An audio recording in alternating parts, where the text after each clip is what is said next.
Hello students and again welcome to the channel of educators. I am your physics mentor Gupta sir. So today we discuss the chapter sources of energy. एक बहुत छोटा topic है, इसमें ज़्यादा time भी नहीं लगेगा और थोड़ी थोड़ी चीज़ें पढ़नी है, पर अगर ध्यान से पढ़ोगे ना ये तुम्हें मैक्सिमम 3 मार्क्स दे के जाएगा एग्ज़ाम में। 3 मार्क्स, और वो भी सिर्फ एक छोटे से टॉपिक में। बुक पे बिल्कुल मत, मैं तुम्हें एक चीज़ बिल्कुल अच्छे से बता रहा हूँ। इस टाइम पे एनसीईआरटी में कभी मत देखना ये वाला चैप्टर, क्योंकि अगर तुम इसे एनसीईआरटी से पढ़ोगे ना तुम्हारा दिमाग बिल्कुल फ्यूज़ हो जाएगा। फ्यूज़ वो मैंने दिखाया था ना पिछले वाले सेशन में, करंट वाले में। बिल्कुल वो फ्यूज़ गिर जाता है जब ज़्यादा करंट से फ्लो होता है। ज़्यादा तुम इस चैप्टर को अपने दिमाग से ले जाओगे ना तो वो तुम्हारा फ्यूज़ भी गिर जाएगा। ओके, तो next start. Sources of energy. तो एक गुड सोर्स ऑफ एनर्जी क्या होता है, यानी कि अगर गुड सोर्स ऑफ एनर्जी को डिफाइन करना है तो सबसे सिंपल वर्ड में से अगर डिफाइन करेंगे तो ये होगा, अगर उससे ज़्यादा अमाउंट ऑफ वर्क हो पर वॉल्यूम और मास। अगर बहुत ज़्यादा वर्क कर लेता हो बहुत कम टाइम में, ये तो बहुत अच्छी बात है।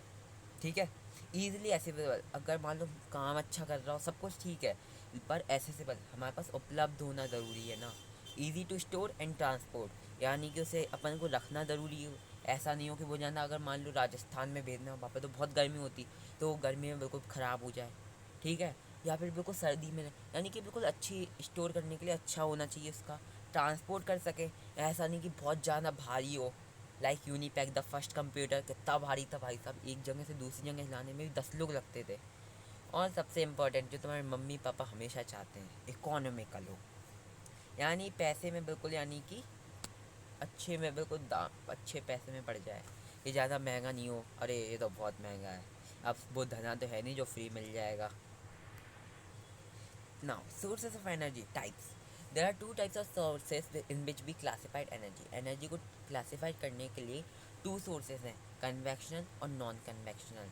कन्वेक्शनल को तुम रिन्यूएबल भी बोल सकते हो और नॉन कन्वेक्शनल को नॉन रिन्यूएबल भी बोल सकते हो। ठीक है, बात एक ही पड़ेगी, क्योंकि ये एग्जाम नर्स तुम लोग का दिमाग भटकाने के लिए कन्वेक्शनल की जगह रिन्यूएबल भी बोल सकते हैं। ओके, तो ये बिल्कुल हाईलाइट की तरह लिख लो अपनी कॉपी में, और ये सब बताएं मैं तुम्हें बता दूँ, ये नोट्स हैं पूरे, कोई वो नहीं है, नोट्स हैं ओनली। ओके, और इन्हें तुम छापते जाओ, मैं कुछ बुक्स से एनसीईआरटी ये सब नहीं करता हूँ, मैं नोट्स ही देता हूँ, उन्हें एक्सप्लेन कर रहा हूँ जैसे तुम्हें बिल्कुल सिंपल वॉइस में समझ में आए। Now, convectional source of energy, इसका फर्स्ट पॉइंट आता है फॉसिल फ्यूल्स। क्योंकि कोल, वुड, पेट्रोल, डीजल, इन सबको जब हम बर्न करते हैं तो एक हीट एनर्जी प्रोड्यूस होती है, और उसके बाद एक डायनामो होता है या कम्युनिकेटर, ये जो डिवाइस है। Dynamo converts mechanical energy into electrical energy, और कम्युनिकेटर हीट एनर्जी को इलेक्ट्रिकल एनर्जी में कन्वर्ट करता है। ओके, ये बिल्कुल याद कर लेना, मैंने डायनामो का तो लिखा है, कम्युनिकेटर का तुम लोग लिख लेना। हीट एनर्जी को इलेक्ट्रिकल एनर्जी में करता है, तो इधर पे कम्यूटेटर डिवाइस लगेगा तो वो चेंज हो जाएगा। ओके, हीट एनर्जी को इलेक्ट्रिकल, जिससे तुम्हारे घर में अच्छा खासा करंट आ सके, जैसे तुम अपनी मोबाइल की बैटरी चार्ज कर सको और एजुकेटर्स की वीडियोस देख सको। Okay, hydro power plant. अब ये हाइड्रो पावर प्लांट क्या होता है? हाइड्रो पावर प्लांट एक ऐसा प्लांट होता है जिसमें होता है हाइड्रो, यानी वाटर। वाटर प्लांट यानी डैम्स जैसे होते हैं, डैम्स के नीचे पूरी मशीनरी होती है कि पानी को एक जगह स्टोर किया जाता है। उसकी प्रोसेस बहुत लंबी है, इसके लिए बिल्कुल अलग से एक सेशन बना सकता हूँ मैं, अगर तुम लोग कहो तो, क्योंकि पूरी प्रोसेस डिफाइन करनी पड़ेगी। अगर मैं इस वीडियो में लाऊँ तो ये वीडियो पूरी 15 मिनट और ज़्यादा बड़ी हो सकती है, तो तुम इसे अलग से देख सकते हो। अगर तुम लोग को मुझसे ही चाहिए तो तुम लोग कमेंट सेक्शन में बताओ, मैं हाल के हाल वीडियो डाल दूँगा। ओके, और इससे न, अगर ये यहाँ पर भी होता है डैम्स बनने में लार्ज नंबर ऑफ़ पीपल को वहाँ से हटना पड़ता है, यानी घर बस्ती जितने भी वहाँ पर लोग वगैरह रहते हैं उन सबको हटाना पड़ेगा। और पानी पे बनता है तो इकोसिस्टम जितना भी रिवर का होता है, यानी कि जैसे जीव जंतु हैं, फिशेस हैं, ऑक्टोपस, स्टार फिश, ये सब हैं, उन सबको बिल्कुल, यानी कि उनके लिए बहुत परेशानी आ जाती है, क्योंकि मशीन भी चलती है और केमिकल्स मिलाए जाते हैं, जिससे उन लोगों को बहुत परेशानी हो जाती है, और जो पानी का इको सिस्टम है वो पूरा ख़राब हो जाता है। हाई कॉस्ट, इसको बनाने में बहुत ज़्यादा पैसा लगता है, यानी कि अच्छा खासा दाम देना पड़ता है गवर्नमेंट को। Okay, now wind energy. ये एकदम साइड में जो डायग्राम देख रहे हो, विंड मिल है, ये जब घूमता है, ठीक है, ये पूरी होता है एक तरीके से मैकेनिकल एनर्जी प्रोड्यूस करेगा, और डायनामो लगा होगा पूरी मशीनरी में, तो डायनामो पूरी मैकेनिकल एनर्जी को इलेक्ट्रिकल एनर्जी में कन्वर्ट कर लेता है। हाई सेटअप कॉस्ट, इसके कुछ आउटपुट्स भी हैं। हाई सेटअप कॉस्ट, इसको लगाने में बहुत ज़्यादा पैसा, यानी कि जगह भी चाहिए, बहुत सारी जगह, क्योंकि एक विंड मिल को लगाने के लिए कम से कम तुम्हारे घर के एक रूम जितनी जगह चाहिए। ओके। और जो वन विंड मिल का आउटपुट होता है वो भी बहुत कम होता है, इसके लिए बहुत मेंटेनेंस की ज़रूरत पड़ती है, इट रिक्वायर्स हाई मेंटेनेंस और used only in remote areas. इससे सिर्फ रिमोट एरियाज लाइक अगर मान लो तुम कहीं पर भी रहते हो तो आसपास तुम्हारे घर से 100 मीटर दूर पे ये बनना चाहिए। ओके।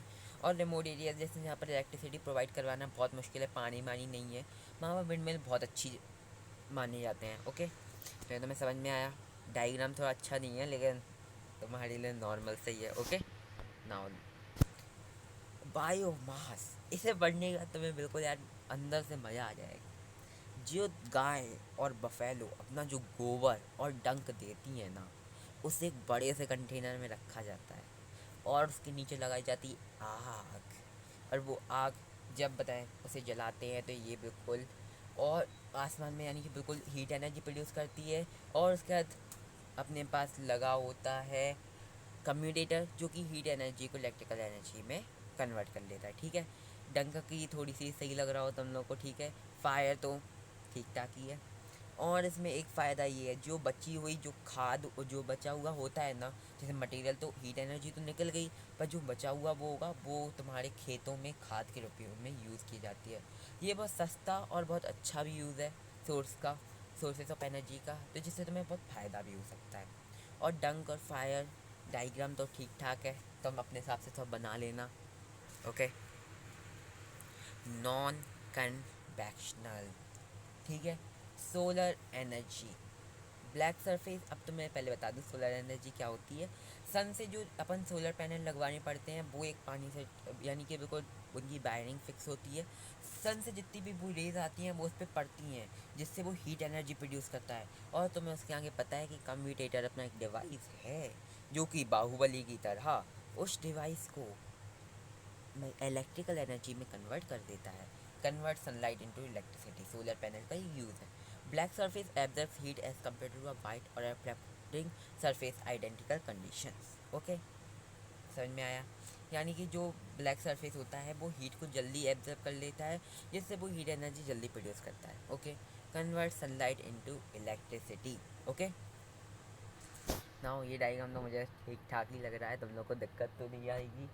पर यार डायग्राम बनाने में बहुत मेहनत लगती है, तो प्लीज़ तुम लोग डायग्राम्स को इतना इग्नोरेंस मत देना। सोलर एनर्जी ये ज़ीरो ज़ीरो नहीं है, बुलेटिंग है, ठीक है। अगर तुम इसे zero advantage, zero low maintenance, zero renewable ऐसा समझोगे तो नहीं है। सोलर एनर्जी के एडवांटेज हैं, ये लो मेंटेनेंस में बन जाता है, रिन्यूएबल है, ठीक है। Can be use in remote areas, इसे रिमोट एरियाज़ में यूज़ किया जाता है, यानी तुम अपने घर की छत पे लगाओगे तो तुम्हारे पूरे घर की इलेक्ट्रिसिटी, ऐसा नहीं है कि बगल वाले जो तुम्हारे शर्मा जी हैं वो भी तुम्हारे घर में डाल लें, तो ऐसा नहीं चल पाएगा ना। डिसएडवांटेजेस ये हैं कि ये बहुत हाई मैन्युफैक्चरिंग कॉस्ट पे बनता है, include silver and special grade silicone.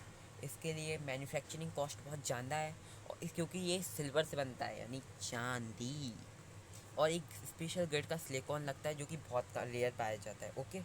इसलिए सोलर एनर्जी पर यानी कि इसे तुम नॉर्मल पर्सन यूज़ कर सकते हैं, इससे बहुत अच्छी भी फ़ायदा है। क्योंकि अब ये देखना है कि सोलर जो अपने पास पोलर पेट्रोलियम है वो 2 से 40 साल में ख़त्म होने वाले हैं, तो इसलिए सोलर एनर्जी बहुत अच्छा यूज़ है, और इसे आई थिंक तुम सबको भी यूज़ करना चाहिए। एक बार अपने पेरेंट्स को इस बारे में ज़रूर बताना ना। आगे बढ़ें। न्यूक्लियर एनर्जी एक ऐसा यानी कि यूरेनियम का एग्जांपल लेके चलते हैं, एडवांटेजेस में आते हैं। When we burn uranium it produces 10 million the energy produce by the combustion of an atom of carbon from coal. यानी कि अपन का जब एक एटम कार्बन का एक एटम जलाते हैं ना कोल से, उससे 10 मिलियन टाइम्स एनर्जी प्रोड्यूस करता है यूरेनियम, जब अपन उसे बर्न करते हैं, ठीक है।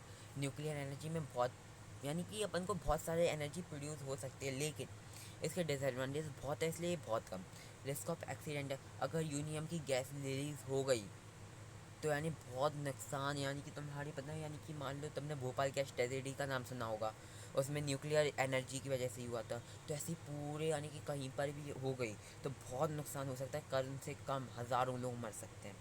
इम्प्रॉपर न्यूक्लियर बेस्ड शॉर्टेज, क्योंकि इससे न्यूक्लियर जो है उसकी बहुत शॉर्टेज भी हो सकती है, डिस्पोजल जैसे, और इन्वायरमेंट अगर अगर इसकी जो गैसेज होंगी थोड़ी सी जो निकलेंगी वो इन्वायरमेंट में जाके मिलेंगी तो इन्वायरमेंट भी अपना गंदा होगा। और इसको एक न्यूक्लियर पावर प्लांट बनाने में बहुत ज़्यादा खर्चा आता है, यानी बहुत एक्सपेंसिव भी है ये। ठीक है, नाउ आगे बढ़ें। डिफ्रेंशिएशन, ये मैंने कहा था तुम लोग को एंड में बताऊंगा, तो ठीक है। Differentiation convectional and non convectional. Convectional क्या होता है? अनलिमिटेड, जो कि कन्वेक्शनल सोर्स ऑफ एनर्जी होते हैं जो अनलिमिटेड होंगी, यानी कि जैसे वाटर है, ठीक है, सनलाइट है, ये अनलिमिटेड सोर्स में अपने पास। पर वाटर की तुम लोग सेव करो, क्योंकि कुछ इलाकों में लाइक राजस्थान, गुजरात, राजस्थान साइड इलाकों में होता है अपन के पास पानी की बहुत शॉर्टेज है, कहीं कहीं पर नहीं अवेलेबल हो पाता, इसलिए पानी सेव वाटर क्लीन सोर्स पर ये, हाँ ये बिल्कुल क्लीन सोर्स होती है, इनमें कुछ वो नहीं होता है कि अपन को कुछ करना है। लाइक सनलाइट बिल्कुल प्योर है, इसमें कुछ तुम्हें कुछ नहीं करना है। Example hydro energy like water से एनर्जी, विंड एनर्जी, विंड तो चलती रहती है यार ऑटोमेटिकली। सोलर एनर्जी जो सन से मिलती है। न्यूक्लियर एनर्जी, क्योंकि न्यूक्लियर तो अपन को वो इन्वायरमेंट से मिलता है, यानी प्रकृति से मिलता है, इसलिए अपन का कुछ नहीं आता। अब non conventional, limited and will exhaust at any time, like coal, petroleum, cause pollution like fossil fuels हैं, लाइक अपने पास पेट्रोलियम है, कोल है, ये बहुत सारा अपने पॉल्यूशन कॉज क्रिएट करते हैं। तो ठीक है, फॉसिल फ्यूल्स। इसी के साथ chapter complete. Thanks for watching, bye bye subscribers. और वीडियो को लाइक नहीं किया, कमेंट नहीं किया, शेयर नहीं किया तो कर दो।